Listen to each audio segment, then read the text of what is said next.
the industry. He's like, and it's so coordinated and obvious at this point, it's laughable. No, well, okay. So first,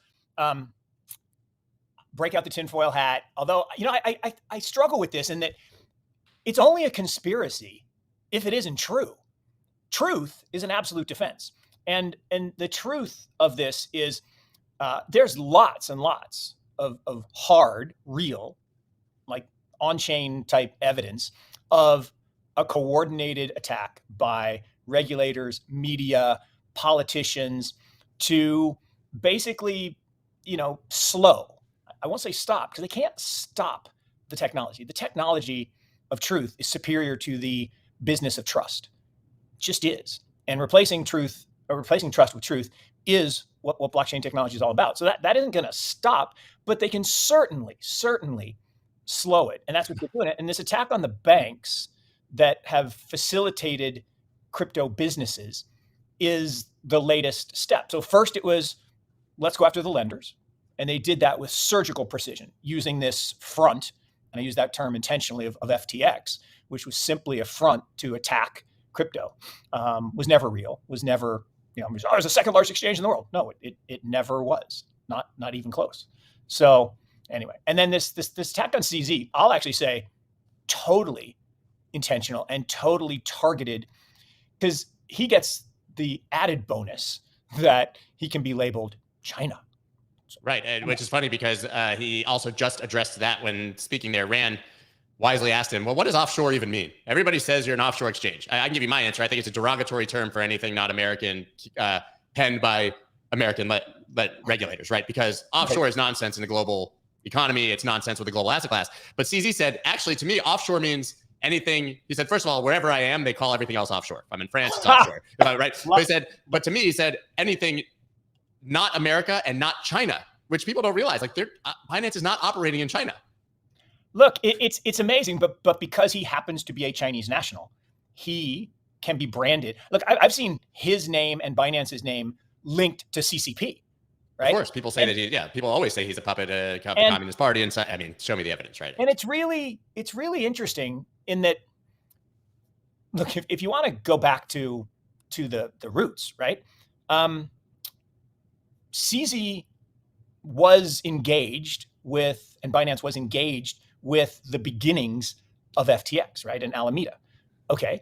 And then there was this transaction, and then there was this kind of fight, and then there was the basically declaration and uncovering of the really bad money laundering, all the bad stuff that was going on.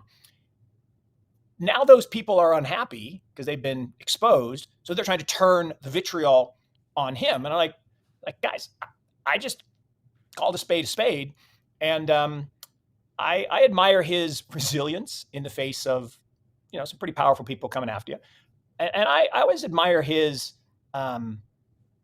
positive energy, I guess. I mean, he is it is incredible, and I can tell you, when I was in Dubai for the Satoshi Roundtable, obviously he was there, and it is not easy to be him.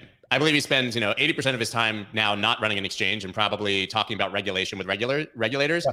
And the other 20% is literally smiling and taking selfies with people he has no interest in talking to.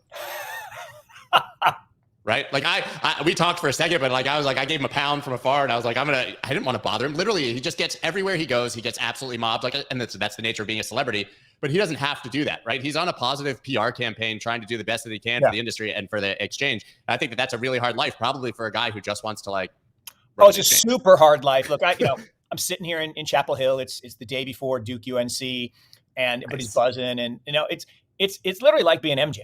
And when you are super, super famous and everybody knows you, even if they don't know you, they act like they know you. To your point, they just walk right up to you like everyone, their best friend, and you don't know who these people are. And it's funny. I spent a lot of time in Chicago and lived actually up near where Jordan lived. And there's this funny story from a restaurant that I used to go to all the time, where he's just having dinner with his family, and this guy walks over and is like talking to him, like you say, like he's his best friend, and he's like, dude, I'm having dinner with my family. Come on. I mean, give me a little bit of privacy. And people, and he recounted the story, and people were on him like, you don't deserve privacy. You're a public figure. Yeah. Are you joking? But that's how I can tell you that's 100% how they view him in person. Just really want to click quick on the actual news story, just for clarity. It says there was 62 million of bullish long futures liquidated, and that's the highest level since August. I just want to tell you, I find that really surprising because in the old days, we would see like 800 or 900 million in a 24-hour period on these big moves. Yeah. So I don't really see that as huge. I saw someone in the comments saying that they saw that it was one whale dumping a huge position. One whale market sold 40 Bitcoin in one lot, and then somebody conjecturing it could be the Mt. Gox liquidator. I don't think so. I think the Mt. Gox wallet is still completely intact. They were just talking about that as well. But yeah, sometimes there's literally just one person with a whole lot of money who decides that that's their moment. Well, but also, Scott, this is what's interesting too. We all want this market to be robust and healthy. But here's my take. When you have the vast majority of an asset completely illiquid, right? I mean, there's the super illiquid, the stuff that's probably lost or stolen or locked or can't get a multi-sig name or signature. Okay, then you got the piece of the I'm a hodler and I'm never, pry it out of my cold dead hands. But then you've got the people who are actually accumulating, and they're actually in a buy mode, not a sell mode. So you get this increasing foundation of just illiquidity. So the marginal trading, and that has to cycle through over and over and over again. And that just creates these really volatile